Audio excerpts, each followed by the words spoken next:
morning guys! For today's video is magpipitas tayo sa mga pepper na tanim natin. So, let's go!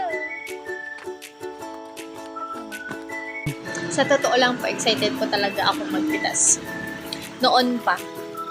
Nakaka-enjoy kasi pitasin yung mga malalaking bunga niya, ganun. Diba? Aminin nyo, di lang ako.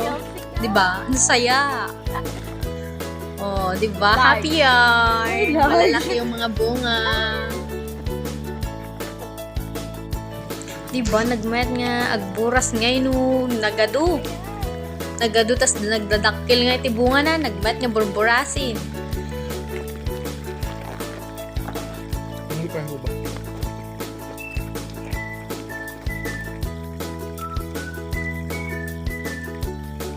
Unang pitas. Yung iba hindi pa siya masyadong hinog, kaya hindi na namin kinukuha. Tapos yung iba, konti pa lang yung mga hinog niya. Ganyan pa lang yung mga kinukuha namin para hindi na masyadong mahinog pa pag next na hindi lang ako mag-harvest excited kami. pag magpipitas. Ganito ba naman kasi kalalaki, di ba? Ganyan. Tapos ito, may sira. Ganyan. Ito problema eh. Maganda na sana. Sira pa.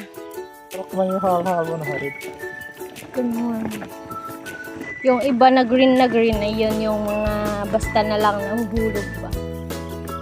Destroy. Pag ang pinidot sayang. Thank you for watching.